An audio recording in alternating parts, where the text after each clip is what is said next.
الحمد لله الذي نور قلوب المؤمنين والصلاة والسلام على النبي الكريم أما بعد فأعوذ بالله من الشيطان الرجيم بسم الله الرحمن الرحيم لقد كان لكم في رسول الله أسوة حسنة وقال النبي صلى الله عليه وسلم فإن خير الحديث كتاب الله وخير الهدي هدي محمد صلى الله عليه وسلم وشر الأمور محدثاتها وكل بدعة ضلالة أو كما قال عليه الصلاة والسلام.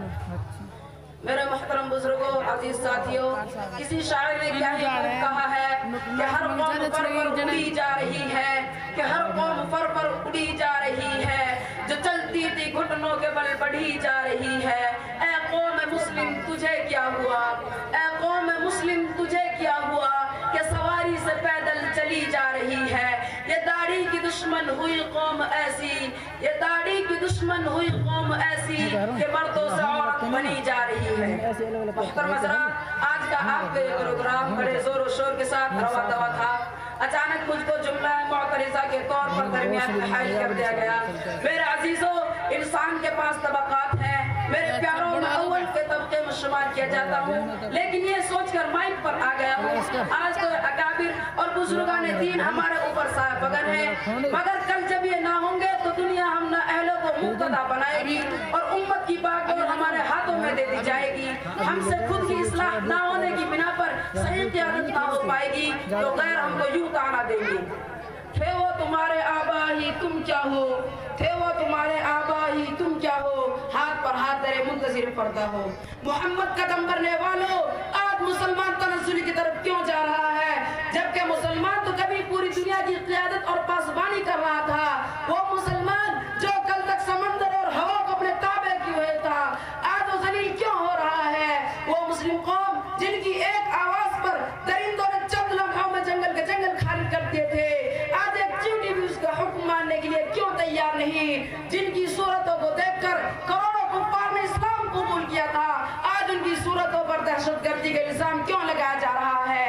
وہ مسلم قوم جن کی امانت و دیانت کو دیکھ کر دشمن بھی اپنی جوان جوان لڑکیوں کو سالہ سال کے لیے ان کے پاس چھوڑ دیا کرتے تھے آج وہ غداری اور خیانت کے ساتھ کیوں مدغم ہو رہے ہیں. وہ مسلم قوم جن کی شہادت اور گواہی کو یہود و نصارہ معتبر مانتے تھے آج وہ قوم غیر معتبر کیسے ہو گئی. وہ مسلم قوم جن کی سچائی اور عدل و انصاف کی غیر بھی مثال دیا کرتے تھے آج وہ جھوٹ اور ناانصافی میں ضرب المثل کیسے ہو گئی. میرے ذہن میں جب ان سوالات نے گردش کی اور میں پریشانی کے شکار ہوا تو اللہ نے فوراً میرے ذہن میں ہٹ ڈالی. لقد كان لكم في رسول الله اسوة حسنة، تمہارے لیے رسول اللہ صلی اللہ علیہ وسلم کی زندگی میں بہترین نمونہ ہے. میں نے کہا مشکل کا حل ہو گیا. جب تک مسلمان نبی کریم صلی اللہ علیہ وسلم کے طریقے پر تھا تو کامیاب تھا. جب تک مسلمان صحابہ کرام کی اتباع کر رہا تھا تو ہدایت پر گامزن تھا. جب تک مسلمان سنتوں پر عمل کرتا رہا تو کامیاب ہوتا رہا. جب تک مسلمان نبی کے طریقے کو نہیں بولا تھا تو دنیا کی کوئی سپر طاقت بھی اس کا مقابلہ نہ کر سکی. یہی وجہ تھی کہ اگر وہ مرے بھی تو کامیابی کی موت مرے. اور آج جبکہ مسلمانوں نے نبی کے طریقے کو چھوڑ دیا، قرآن و سنت کو بلا دیا، صحابہ کرام کی اتباع کو حقیر سمجھا، قرآن و حدیث کے فیصلے کو نہیں مانا، تو بتلاؤ یہ ذلت کے گہرے گان میں نہیں جائے گا تو اور کہاں اور جائے گا. یہ ہلاک نہیں ہوگا تو پھر اور کیا ہوگا. غیور نوجوانوں، آب زر سے لکھے جانے کے قابل اور میزان عدل میں تولے جانے کے لائق ہے یہ بات کہ آج جتنی بھی بیماریوں نے جنم لے رکھا ہے، جتنی رسوم بدعات پیدا ہو گئی ہیں، جتنی خرافات آج پھیل رہی ہیں، یہ سب جو کچھ بھی ہو رہا ہے نبی اکرم صلی اللہ علیہ وسلم کے طریقے کو چھوڑ دینے، قرآن و سنت کو بلا دینے کی وجہ سے ہو رہا ہے. مسلمان پریشان اگر ہوا تو آقا مدنی صلی اللہ علیہ وسلم کے طریقے سے اعراض کرنے کی وجہ سے ہوا. مسلمان مقروض اگر ہوا تو سنت پر عمل نہ کرنے کی بنا پر ہوا.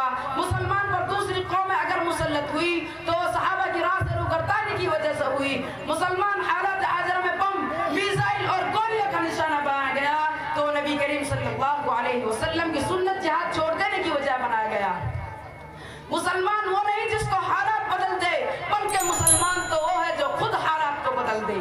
کردار سے بنائیے معیار زندگی، کردار سے بنائیے معیار زندگی، ماحول سے حیات کا سودا نہ کیجیے. آج غیر قوم ترقی پر کیوں ہے؟ غیر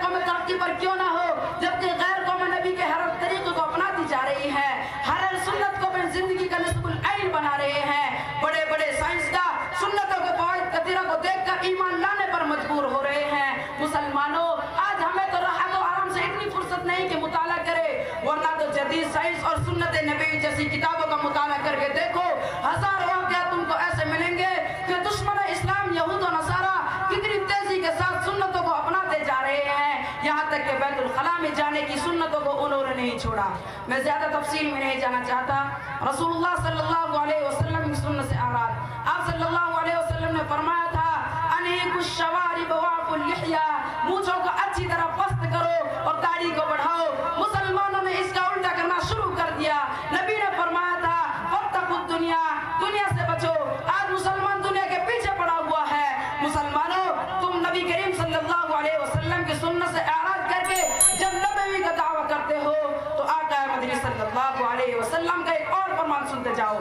آپ صلی اللہ علیہ وسلم نے فرمایا من رغب عن سنتی فلیس منی، جو میری سنت کو چھوڑ بیٹھا اس سے کہہ دو میری امت کی فہرست سے نکل جائے، جہاں چاہے جائے، جو چاہے بن جائے، یہودی بن جائے، نصرانی بن جائے۔ میں نے نبی سے پوچھا آپ کا عاشق کون ہے؟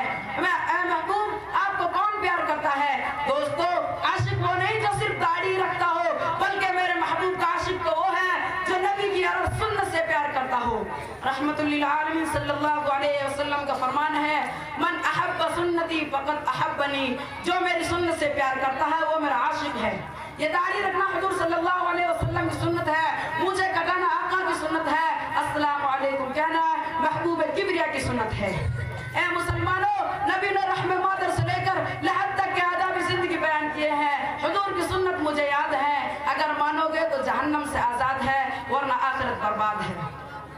ایک صحابی کا واقعہ، ایک عاشق صادق نبی کریم صلی اللہ علیہ وسلم کا تربیت یافتہ صحابی جن کے داڑھی کا صرف ایک بال تھا، ایک مرتبہ حضور اللہ صلی اللہ علیہ وسلم کو ہنستے ہوئے دیکھ کر اپنے دل میں خیال کیا کہ آقا مدنی صلی اللہ علیہ وسلم میرے اس بال پر ہنس رہے ہیں، اس لیے آپ کی آنکھوں سے اوجھل ہو کر اس بال کو توڑ ڈالا، پھر نبی کی خدمت میں حاضر ہوئے۔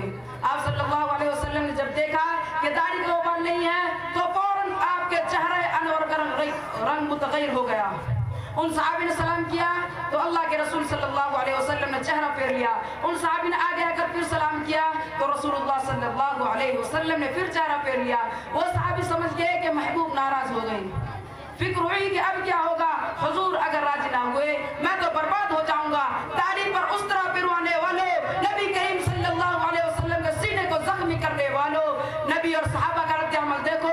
ان صحابی نے فوراً قسم کھا لی کہ رب کعبہ کی قسم اس وقت تک نبی کی خدمت میں نہیں آؤں گا جب تک کہ وہ بال اتنا ہی بڑا نہ ہو جاوے، اور ایک مدت تک جنگلوں میں روتے پھرتے رہے، نہ نبی کی خدمت میں حاضر ہوئے نہ اپنے گھر گئے۔ جب وہ بال اتنا ہی بڑا ہو گیا تو آپ علیہ السلام کی خدمت میں حاضر ہوئے۔ برادران اسلام، ہر آدمی اپنے نظام حیات کی ہر چیز پر نظر ثانی کرے، اگر وہ شیطانی اور دجالی نظر آئے تو رسول اللہ صلی اللہ علیہ وسلم کے نظام حیات کی طرف لوٹ آئے۔ صرف ایک داڑھی رکھنے کا مسئلہ ہی نہیں بلکہ زندگی کے ہر گوشے اور ہر جز کے اندر نبی کا طریقہ اتر جانا چاہیے۔ ذوق رکھ سنت گرامی سے، ذوق رکھ سنت گرامی سے، ہے شرف آپ کی غلامی سے، جو کوئی تابع رسول نہیں لاکھ عبادت کرے قبول نہیں۔ ارے مسلمانوں ایک وقت تھا کہ لوگ سچائی اور امانتداری میں تمہاری مثال دیا کرتے تھے۔ جب ہندوستان دشمن انگریز کے ناپاک سائے سے پاک ہوا اور ہندوستانی آپس میں لڑنے لگے، اس وقت گاندھی جی نے کہا اے لوگوں مذہبی اور قومی لڑائیاں بند کرو اور ابو بکر و عمر جیسا عدل و انصاف قائم کرو۔ تو ہندوؤں نے اعتراض کیا کہ کس کا نام لے رہے ہو تم؟ تب مہاتما جی نے کہا اے ہنود ہند، جب تم میں کوئی ایسی مثال ملتی رہی تو میں کیا کروں، لیکن ہائے افسوس آج مسلمان اتنا گر گیا، وہ یہود و نصارہ جو کل تک اپنے مقدمے مسلمانوں کی عدالت میں حل کرایا کرتے تھے، آج وہ ناانصافی اور برے کاموں میں اے مسلمان تے مثال پیش کرنے لگا ہے۔ مسلمانوں سوچو آج تم تنزلی کے کس درجے پر پہنچ گئے ہو۔ کسی نے تمہارے حال پر افسوس کرتے ہوئے کہا ہے مسلمانوں کیا سے کیا ہو گئے تم، مسلمانوں کیا سے کیا ہو گئے تم، ابھی جاگے تھے ابھی سو گئے تم۔ ارے مسلمانوں بدلاؤ، جب قیامت کے دن جہنم کی تپش کی وجہ سے تمہیں پیاس لگے گی اور تم پانی پانی پکارو گے، پھر تم حوض کوثر مالک کوثر شافی محشر حضور صلی اللہ علیہ وسلم کو دیکھ کر بھاگو گے اور پانی طلب کرو گے۔ اس وقت نبی نے چارہ پھیر لیا اور یوں کہہ دیا کہ یہ میرے متبعین میں سے نہیں، تو اس وقت فرشتوں کی مار سے تمہیں کون بچا سکے گا؟ آج جو کچھ بھی دنیا کے اندر ہو رہا ہے، جتنی رسوم بدعات پیدا ہو رہی ہیں، ان سب کی جڑ آخرت کو خوف اور موت کی آگ کا نہ ہونا ہے۔ ورنہ تو صحابہ کرام رضی اللہ تعالیٰ عنہ اجمعین کی زندگیوں کو دیکھو، کتنے آرام و سکون کے ساتھ گزرتی نظر آتی ہے۔ وجہ کیا تھی؟ وجہ یہ تھی کہ ان کی تربیت نبی کریم صلی اللہ علیہ وسلم نے کی تھی، اور ان کے دلوں پر ہر وقت موت و آخرت کو خوف سوار رہا کرتا تھا۔ شیخین رضی اللہ تعالیٰ عنہما کا خوف، وہ ابو بکر عمر جن کو اللہ نے دنیا میں جنت کی بشارت سناتی ہو، وہ ابو بکر جو ہر وقت نبی کی رفاقت میں رہنے والا ہو، سفر میں آپ کے ساتھ، حضر میں آپ کے ساتھ، وجاہت دکان کے اندر بھی آپ کے ساتھ تھی، لحد کے اندر بھی آپ صلی اللہ علیہ وسلم کے پاس ہے، اور ذات حوض کوثر پر بھی آپ صلی اللہ علیہ وسلم کے پاس ہوگی۔ وہ شخص جس کو اللہ نے اپنے نبی کے ساتھ ملا کر پکارا ہو، جس کو نبی نے صدیق کا لقب دیا ہو، اس شخص کا یہ عالم تھا کہ گھاس کا تنکا اٹھا کر یوں دعا کیا کرتا تھا کہ کاش کہ میں ہوتا، کاش کہ میں کسی مومن کے بدن کا بال ہوتا، کاش کہ میری والدہ نے مجھے جنا ہی نہ ہوتا۔ عمر پیغمبر کی دعا ہے، فاروق انتخاب خدا ہے۔ حضور صلی اللہ علیہ وسلم نے اللہ کو اختیار دیا کہ رب ذوالجلال کہتا ہے آمن کلان، کر دے مجھے خوشحال، میری گود کو مالا مال۔ یا تو عمر کو کلمہ پڑھا دے یا ابو جہل کو کلمہ پڑھا دے۔ اللہ نے فرمایا دعا کرنا آپ کا کام اور قبول کر کے وفا کرنا میرا کام۔ ابو جہل کو کتے کی موت ماروں گا، اس کو زندیق بناؤں گا، عمر کو تیرا وزیر مشیر بناؤں گا، اسے تیرا جرنیل بناؤں گا، اس کو خلیفہ ثانی بناؤں گا۔ جس عمر کی تعریف اللہ نے کی ہو، جس عمر کی راہ قرآن کے مطابق دی گئی ہو، جس عمر کے نام سے شیطان بھاگتا ہو، بلکہ میرے دل پر نے سرور نے شافی محشر حضور صلی اللہ علیہ وسلم نے فرمایا فاروق جس گلی سے جس راستے سے چلتا ہے شیطان کی ماں مر جاتی ہے، شیطان وہ گلی وہ راستہ چھوڑ دیتا ہے، قیامت تک شیطان صفت عمر کو برداشت نہیں کر سکے گا۔ بلکہ بزرگوں نے لکھا ہے کہ عمر کا نام دل پر لکھ کر سو جاؤ، یعنی شہادت کی انگلی سے 3 دفعہ لکھ کر قبل رو باوضو خدا کے روبرو لگا کر خوشبو اگر سو جاؤ تو عمر کے نام کا آج بھی اثر ہے، عمر کا روب آج بھی باقی ہے، برا خواب نہیں آئے گا۔ اور اس عمر کی یہ حالت تھی۔ حضرت حذیفہ رضی اللہ تعالیٰ عنہ جو کہ آپ صلی اللہ علیہ وسلم کے نازدار ہے، آپ صلی اللہ علیہ وسلم نے انہیں راز کی باتیں بتلائی۔ ایک روز حضرت عمر ان کے پاس روتے ہوئے گئے، حضرت حذیفہ نے انہیں روتے ہوئے دیکھا تو ہوش اڑ گئے اور سوچنے لگے کہ وہ عمر جو کبھی بڑی بڑی مصیبتوں میں گر کر نہ رویا ہو، آج وہ کیوں رو رہا ہے۔ حضرت عمر نے ان سے عاجزی کے ساتھ معلوم کیا کہ اے حذیفہ میں یہ تو نہیں کہتا کہ تم مجھے منافقین کے نام بتلاؤ، بس میری اتنی گزارش ہے کہ صرف یہ بتلا دو کہ عمر کا نام تو منافقین کی فہرست میں نہیں ہے۔ اللہ اکبر، کیا خوف تھا خدا کا اور کیسی بے نفسی تھی آدھی دنیا پر حکمرانی کرنے والے کی۔ مسلمانوں اگر آج بھی ترقی چاہتے ہو تو صحابہ کرام رضی اللہ تعالی عنہم اجمعین کے نقش قدم پر گامزن ہونا ہوگا۔ وآخر دعوانا ان الحمدللہ رب